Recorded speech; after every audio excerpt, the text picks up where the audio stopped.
ಸಾಮ್ರಾಜ್ಯಶಾಹಿ ಕಪಿಮುಷ್ಟಿಯಿಂದ ತಾಯ್ನಾಡಿನ ವಿಮೋಚನೆಗಾಗಿ ಅಪ್ರತಿಮವಾಗಿ ಹೋರಾಡಿದ ದೇಶದ ಅಗ್ರಗಣ್ಯ ಕ್ರಾಂತಿಕಾರಿ ಸ್ವಾತಂತ್ರ್ಯ ಹೋರಾಟಗಾರರಾದ ಭಗತ್ ಸಿಂಗ್, ರಾಜಗುರು ಸುಖ್ದೇವ್ ಅವರ ತ್ಯಾಗ ಬಲಿದಾನವನ್ನು ಸ್ಮರಿಸುವುದು ಭಾರತೀಯರಾದ ನಮ್ಮ ಕರ್ತವ್ಯ ಎಂದು ದಲಿತ ಹಕ್ಕುಗಳ ಸಮಿತಿ ಜಿಲ್ಲಾ ಸಂಚಾಲಕರಾದ ವೀರಣ್ಣ ಗಟ್ಟಿಯವರು ಅಭಿಪ್ರಾಯಪಟ್ಟರು.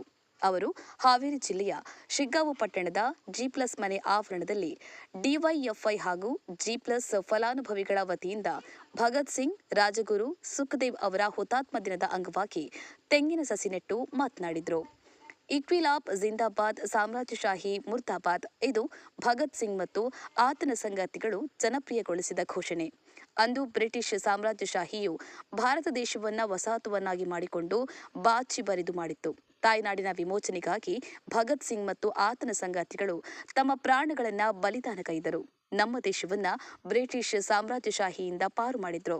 ಇಂತಹ ಯುವ ತರುಣರ ಬಲಿದಾನವನ್ನ ವ್ಯರ್ಥಗೊಳಿಸದೆ ನಾವು ಪ್ರಜ್ಞಾಪೂರ್ವಕವಾಗಿ ದೇಶದ ಹಿತಾಸಕ್ತಿಗಾಗಿ ದುಡಿಯಬೇಕು ಎಂದರು. ಪುರಸಭಾ ಸದಸ್ಯರು ಮುಕ್ತಿಯಾರ್ ತಿಮ್ಮಾಪುರ ಅವರು ಮಾತನಾಡಿ, ರಾಷ್ಟ್ರೀಯ ವಿಮೋಚನಾ ಚಳವಳಿಯಲ್ಲಿ ಅಂದು ಬ್ರಿಟಿಷರ ಜೊತೆ ವಿರೋಚಿತವಾಗಿ ಹೋರಾಡಿದ ದೇಶಪ್ರೇಮಿ ಕ್ರಾಂತಿಕಾರಿಗಳಲ್ಲಿ ಶಹೀದ್ ಭಗತ್ ಸಿಂಗ್ ಅವರು ಅತ್ಯಂತ ಪ್ರಮುಖರು.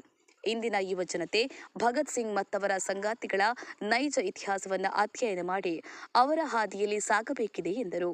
ಕಾರ್ಯಕ್ರಮದಲ್ಲಿ ಡಿವೈಎಫ್ಐ ಸದಸ್ಯರು ಹಾಗೂ ಜಿ+ ಮನೆ ಫಲಾನುಭವಿಗಳಾದ ಗುರುನಗೌಡ ದುಂಡಿಗೌಡ್ರ, ಮಕಬಲ್ ಯಲ್ಲಾಪುರ, ಮಂಜುಳಾ ಹಾನಗಲ್, ಕಸ್ತೂರಿ ವಡ್ಡರ, ಕೃಷ್ಣಪ್ಪ ಗದಗ, ನಾರಾಯಣ, ಶೈಲಾ ನಿಂಗಪ್ಪನವರ, ಸುನೀತಾ ತೋಟಿಗೇರ, ದ್ಯಾಮಕ್ಕ, ಕರ್ಣ ಸಿಂಗ್, ಚಾಂದ್ ಸಿಂಗ್, ರುದ್ರೇಶ್ ಗುರಣ್ಣವರ, ಜಯಲಕ್ಷ್ಮಿ ಅಂಗಡಿ, ಲಲಿತವ್ವ ಮ್ಯಾದರ, ಇಸ್ಮಾಯಿಲ್ ಮುಲ್ಲಾ, ನಾಶೀರ್ ಬಡಗೇರ, ಇಮಾಮ್ ಹುಸೇನ್ ಧಾರವಾಡ, ಸುಮಿತ್ರಾ ಶಿರಹಟ್ಟಿ, ಜಗನು ಸಿಂಗ್ ಬಾನುಬಳ್ಳಾರಿ, ಶಿವಣ್ಣ ಹಾಗೂ ರವಿ ಹರಿಜನ ಸೇರಿದಂತೆ ಇನ್ನಿತರರು ಉಪಸ್ಥಿತರಿದ್ದರು.